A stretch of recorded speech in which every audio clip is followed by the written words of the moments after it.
5 a.m. I keep telling myself I get to do this every day. I have to keep pushing. I have to conquer this disease. When I feel weak, I have to remind myself, have a strong mind, have a strong body. So, and then around the corner is where actually I grew up. This is my block, Henry Boulevard. Grew up right over here. This White House here. This is my hometown house. This is where some great memories happened as a kid.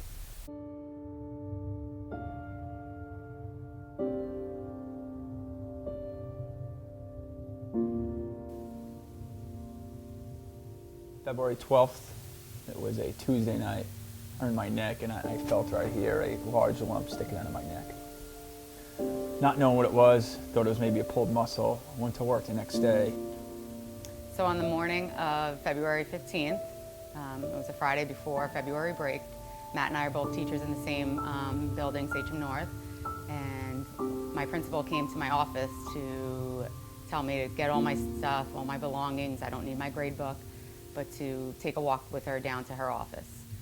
So as we were walking down there was minimal conversation. I really had no idea what was going on. I went to my doctor in Holbrook, and he sent me for a CAT scan. 8:45 in the morning, I'm teaching my earth signs, and I get a text from my doctor, who's a good dear friend of mine. I've known him for about 15 years, and his text to me was, you need to call me now. And Matt's in there hysterically crying, saying that he got a call from his doctors. I said, well, what happened? The kids were taking notes. It was very quiet in the classroom. I remember that. You couldn't hear a pin drop of my students. And then I went back into the room, and I called my doctor, and I said, hey, what's going on? What do you have for me? What's with this lump?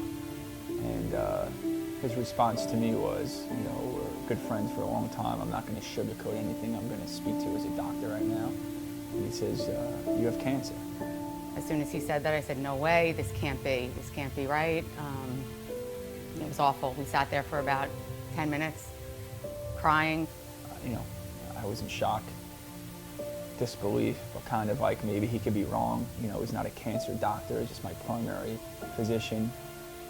And I said, what makes you think that? And he says, well, the CAT scan you took is showing that it's cancerous.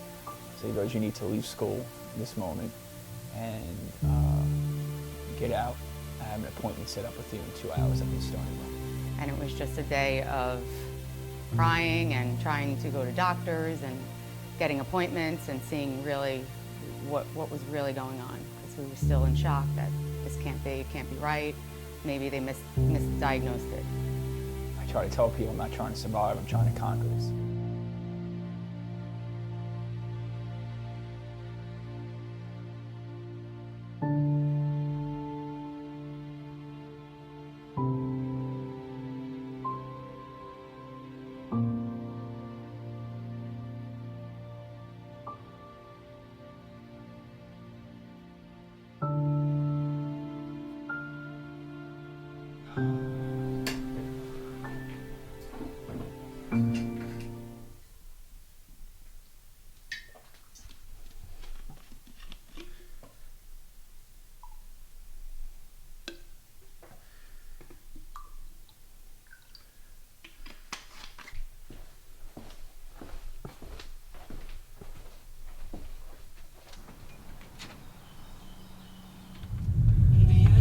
Alright, we got Monday morning here, and heading to the gym, get my workout in for the day. Today's another day, and that's how I look at my life right now, is just kind of get through one day at a time. And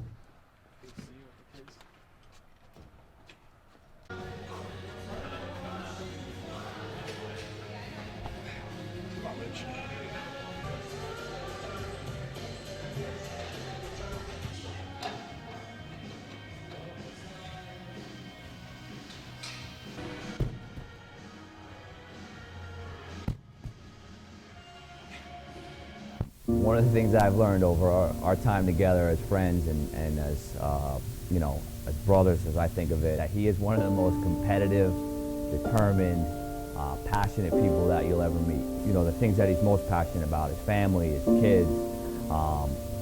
He goes after everything 100 miles an hour. You know, it's one of the most infectious things about him. Like, that's who he is.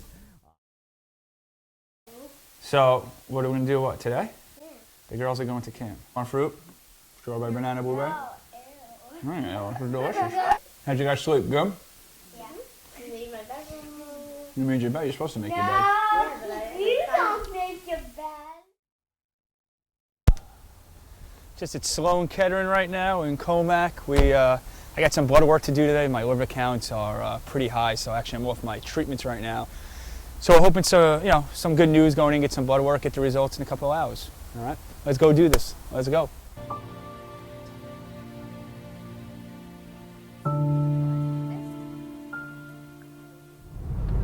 So people ask, why am I going to the gym? Why am I doing this every day? 5:30 in the morning, 5 o'clock in the morning. I've always went to the gym.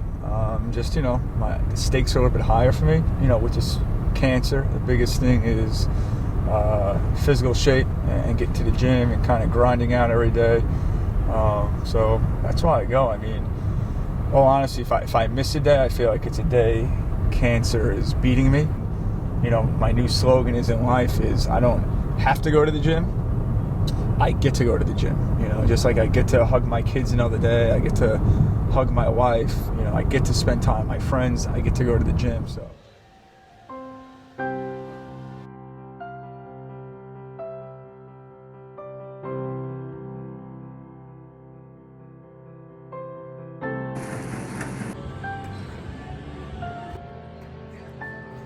We just had a great workout at the gym, and then I got some appointments with salt therapy, and then I got my pH fountain. So. Hello. How are you? How are you? Good to see you, kid. You too. You ready for your treatment? Yeah, I'm ready to go. A little salt therapy. All right. I'm ready to do this. Okay. Come on in. What spot feels good to you? I'll go right over here. Yeah. Sure, why not? Get my little recliner going. 45 minutes of salt therapy. So I come here about 2 to 3 times a week. And, this is kind of holistic, natural healing stuff. Helps your immune system, respiratory system, your skin. It's good. It's some good natural salt that I'm breathing in. And it's a good part of my process of healing. So, and the good thing is salt therapy is right next door to my pH fountain where I go do my detox and go into that part next. Sauna vibration therapy. Yeah. Awesome. And you fill 3 gallons? Yep, 3 gallons to fill up. Just stick it on the side. I'll fill it up for you just so you can hop right into the Okay, services if you awesome. want. Awesome. All right, my man. That last door on that left? Yeah, come on back. I'll set it for 35 minutes. Gives you plenty of time to be able to get yourself situated. Awesome. Half Thank you. gallon glass, fresh set of towels, sauna vibration therapy. Awesome. I'll see you when you return. All right, thanks, my man. Enjoy it. All right.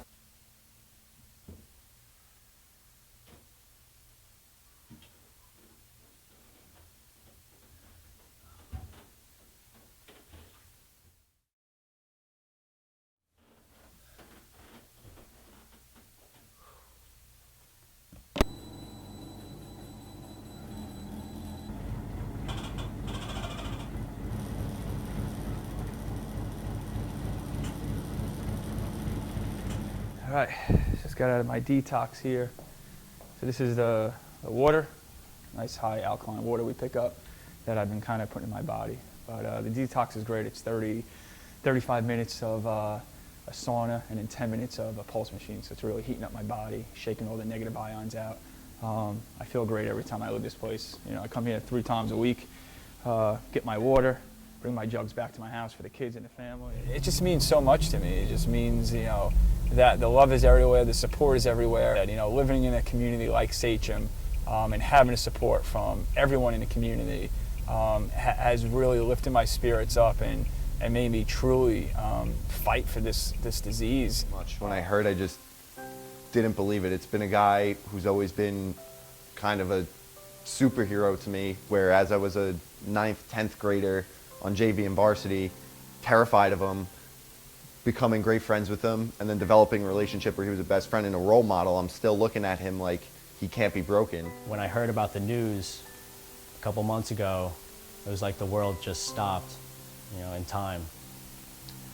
It was really tough to think why, did it have to be with somebody that I looked up to so much. For most people, when I think, this is going to be something that I don't know if they can handle, but for him, I was like, this is it. This is his wheelhouse. Like, he'll go at it 100 million miles an hour and do whatever he can do to get out.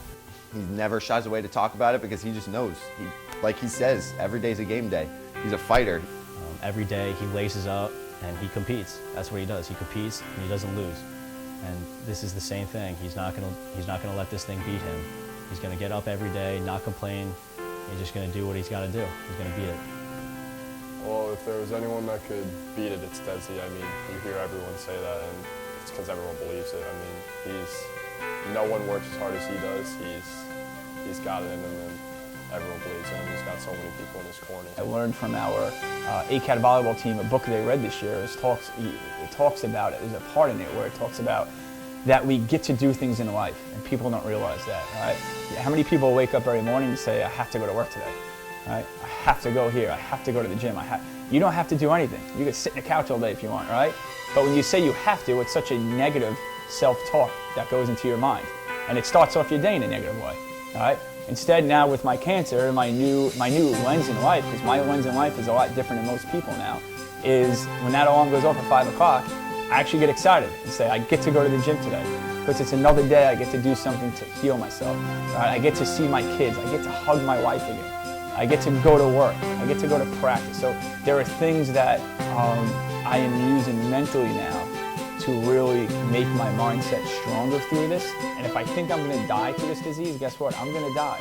Right? If I keep telling myself I'm going to beat it, I'm going to beat it. And that is my whole purpose in life right now, is to beat this every day.